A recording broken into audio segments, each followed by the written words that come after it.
पर बड़ी खबर आ रही है। संदेश खाली के मामले में पश्चिम बंगाल सरकार को बड़ा झटका लगा है। मामलों की जांच सीबीआई करती रहेगी, ये सुप्रीम कोर्ट की तरफ से आदेश दिया गया है। 42 मामलों को सीबीआई ट्रांसफर करने का हाईकोर्ट का जो फैसला था वो सुप्रीम कोर्ट ने बरकरार यहां पर रखा है। तो संदेश खाली मामले में जो है उसकी जांच सीबीआई यहां पर करती रहेगी।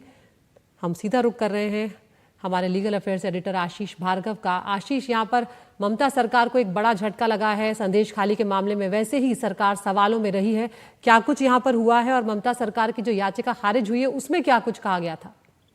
जी देखिए, संदेश खाली के साथ साथ इसमें राशन स्कैम जो था वो भी शामिल था और लैंड ग्रैबिंग केस थे वो भी शामिल थे। तो यहाँ पर हाईकोर्ट ने करीब 43 एफआईआर ट्रांसफर की थी सीबीआई को। उनके खिलाफ जो ममता सरकार है वो सुप्रीम कोर्ट आई हुई थी, जिससे पहले छुट्टियों से पहले सुप्रीम कोर्ट ने संदेश खाली मामले में जांच रोकने से इनकार कर दिया था। उस समय भी सुप्रीम कोर्ट ने पूछा था कि किसी व्यक्ति को बचाने में राज्य सरकार इतनी इंटरेस्टेड क्यों है, ये सवाल उन्होंने पूछा था। इसके बाद आज जब सुनवाई हुई तो सुप्रीम कोर्ट में जस्टिस बीआर गवई और जस्टिस केवी विश्वनाथन की बेंच थी। उन्होंने फिर एक बार ये सवाल पूछा कि हमने पिछली बार पूछा था कि आखिरकार किसी व्यक्ति को राज्य सरकार बचाने की कोशिश क्यों कर रही है।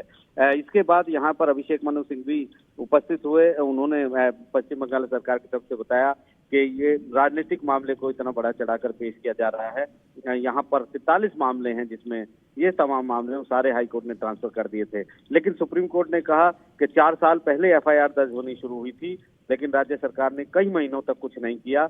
ऐसे में वो इस मामले में दखल नहीं देना चाहते और सीधे सीधे उनकी याचिका को खारिज कर दिया। हालांकि सुप्रीम कोर्ट ने कहा है कि हाईकोर्ट ने राज्य सरकार और पुलिस पर जो टिप्पणियां की हैं उनसे बेअसर सीबीआई जो है अपनी जांच इसमें पूरी करती रहेगी। इसका सीधा सीधा मतलब ये है कि संदेश खाली से लेकर जो भी राशन स्कैम का मामला, पीडीएस स्कैम का मामला, लैंड ग्रैबिंग के मामले हैं, जो तमाम मामले हैं जो सीबीआई को हाई कोर्ट ने ट्रांसफर किए थे, उनमें सीबीआई जांच चलती रहेगी। सीबीआई की जांच में किसी तरह रोक लगाने से सुप्रीम कोर्ट ने इनकार किया है और साथ ही साथ पश्चिम बंगाल सरकार को ये बड़ा झटका है कि वो लगातार सीबीआई जांच का विरोध कर रही थी, लेकिन यहाँ पर उसे राजनीतिक मामला बता रही थी। लेकिन अब सीबीआई की ही जांच होगी और राज्य सरकार को सहयोग भी सीबीआई जांच में करना होगा। जी, बहुत बहुत शुक्रिया आशीष इस तमाम जानकारी के लिए। संदेश खाली मामला है जिसमें ममता सरकार जो है उसे झटका यहाँ पर लगा है। सुप्रीम कोर्ट ने ये साफ कर दिया है कि मामलों की जांच सीबीआई करती रहेगी। 42 मामलों को सीबीआई ट्रांसफर करने का जो हाईकोर्ट का फैसला था उसे बरकरार रखा गया है। राशन घोटाले, यौन उत्पीड़न और भूमि हड़पने के मामले में कलकत्ता हाईकोर्ट के आदेश को चुनौती देने वाली पश्चिम बंगाल सरकार की जो याचिका थी उसे खारिज कर दिया गया है।